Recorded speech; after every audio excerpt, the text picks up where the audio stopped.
Neuroimágenes. El trabajo en el área de las neurociencias incluye todo tipo de métodos de disciplinas relacionadas, como pueden ser estudios de comportamiento de neuroimágenes, de genética molecular, modelos computacionales, registros de células únicas. Intentan destacar este énfasis que se está poniendo en métodos complementarios para evaluar múltiples aspectos o niveles de procesos del desarrollo que van desde aquellos específicamente moleculares a niveles sistemáticos en el desarrollo típico y atípico de los humanos y otras especies. Las actuales y sofisticadas técnicas y neuroimágenes se constituyen en verdaderos aportes para el área de la educación. Con la resonancia magnética funcional se pueden marcar los cambios en la activación cortical que le sigue a una tarea de aprendizaje en un individuo e incluso, por ejemplo, establece comparaciones entre jóvenes y adultos. Otros resultados de estudios que además de recurrir a la resonancia magnética funcional, utilizan tomografía de emisión de positrones, PET, y potenciales evocados de latencia tardía onda P300 en adultos. Han revelado la implicación de áreas perisilvianas hemisféricas izquierdas en los procesos de lectura, incluyendo corteza visual extraestriada, regiones parietales inferiores, gyrus temporal superior y corteza frontal inferior.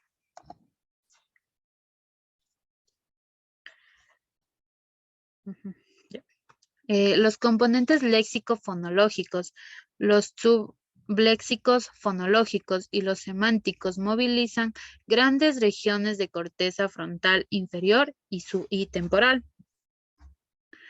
Como vemos, las diferentes técnicas que se combinan en la neurociencia son fundamentales para una comprensión más acabada acerca de qué es lo que ocurre en el cerebro en las diversas tareas de aprendizaje.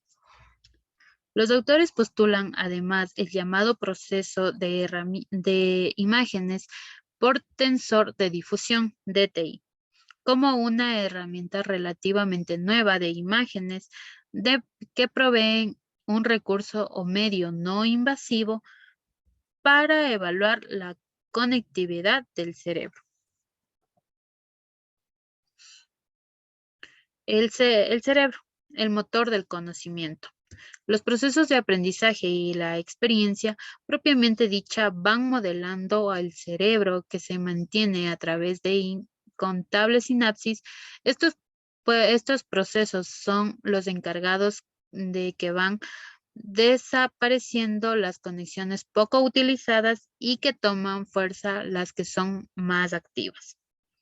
En los primeros 15 años de vida y hasta esa edad se va configurando el diagrama de las células nerviosas, las redes neuronales dispondrán todavía el cierre de cierta plasticidad. Ya, las sinapsis habilitadas se refuerzan o se debilitan a través del desarrollo de medios de nuevos estímulos. Ya.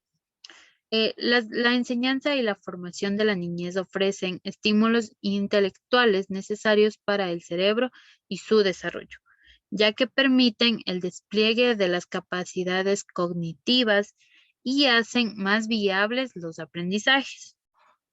Precisamente entre los 3 y los 10 años, el cerebro infantil es un buscador incesante de estímulos que lo alimentan y que el mundo ofrece. A su vez, es un selector continuo que extrae cada diminuta parte que merece ser archivada.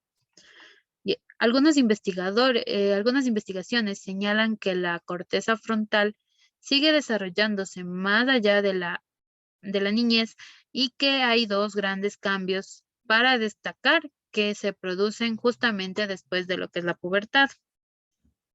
El volumen total del tejido cerebral permanece estable. Se da un incremento en la mielina de la corteza frontal después de la pubertad. Metacognición y aprendizaje. Blanquemore y Fritz afirman que tal vez el objetivo de la educación para los adolescentes debería cambiar e incluso un refuerzo de control interno. Esto es, por ejemplo, un aprendizaje autorregulador, cierta evaluación crítica del conocimiento transmitido y habilidades de metaestudio. El concepto alude a dos dimensiones, una vinculada al conocimiento sobre el propio aprendizaje en relación con un sujeto que aprende una tarea a cumplir y ciertas estrategias a utilizar para obtener el mejor rendimiento. Otra se refiere a la regularización y supervisión sobre la propia cognición. Esto es la planificación de recursos, el control de la ejecución y la evaluación de los resultados. Las emociones.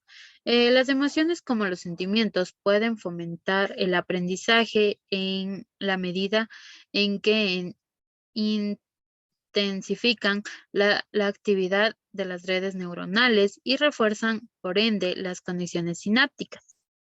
La llamada neurobiología nos muestra evidencia de que se aprende mejor cuando un determinado contenido, materia, presentan ciertos componentes emocionales. Consecuente, es también muy importante un entorno educativo agradable.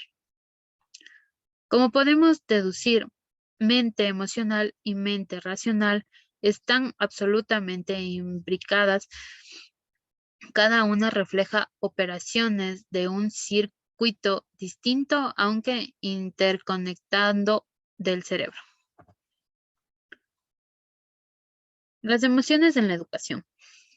En relación con la educación, específicamente, Goleman propuso el término de inteligencia emocional, IE, casi en contraposición con el de consciente intelectual, CI, y afirmó que si bien es cierto que tenemos de alguna manera dos mentes y dos clases diferentes de inteligencia, nuestro desempeño en la vida está determinado por ambas.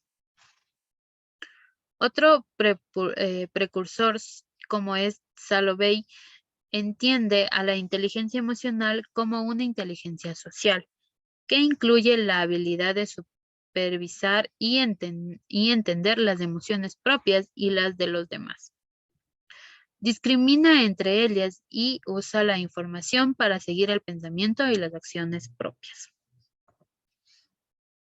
Neurociencias y ambientes de aprendizaje universitario. La mayor parte del tiempo, el cerebro lleva a cabo sus conexiones de una manera que podríamos llamar aceptable o satisfactoria. Pero cuando las conexiones cambian, la personalidad también puede cambiar. Si el yo puede desarmarse por las experiencias que modifican las conexiones, también puede volver a armarse por las experiencias que establece o cambia o renovar las conectividades. Ya.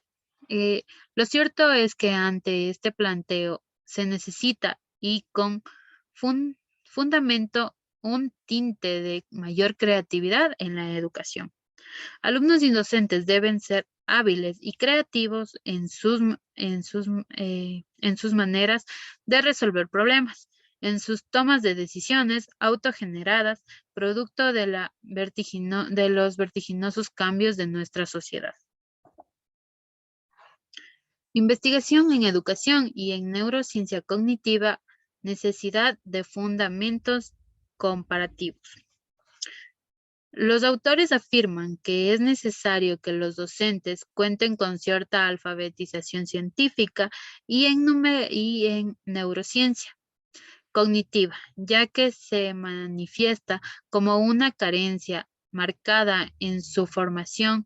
Los cursos deberían ser especialmente diseñados de manera que permitan la investigación y discusión sobre cómo unir e integrar la investigación y la educación, puntualmente a comprender el desarrollo de las mentes y los cerebros de los estudiantes y descubrir cómo las conceptualizaciones del desarrollo ofrecidas por la neurociencia cognitiva pueden brindarle información y por lo tanto llevarlo a participar y reflexionar acerca de sus propias prácticas como docente. Transdisciplina y educación. La transdisciplina incluye el concepto de conexiones y funciones entre disciplinas completamente diferentes. Es posible no solamente estudiar la anatomía funcional de las redes del cerebro, sino también examinar, por ejemplo, cómo las diferentes genéticas podrían llevar a conducir a variaciones individuales en el potencial para usar estas redes en la adquisición y desarrollo de habilidades. Lo importante es que se asuma el compromiso al menos de comenzar a considerar seriamente estos numerosos avances en el plan de la educación y de la neurociencia cognitiva en los diversos niveles y, ¿por qué no, como profesores y profesionales, ponerle día a día la pasión necesaria y el gusto por el quehacer permanente a nuestro desempeño cotidiano? La formación de docentes, psicopedagogos, psicólogos educativos y todos aquellos profesionales que tengan una relación directa con la educación y los aprendizajes deben recibir conocimientos de neurociencias, y quienes trabajan en neurociencias deben tener contacto con los educadores en general.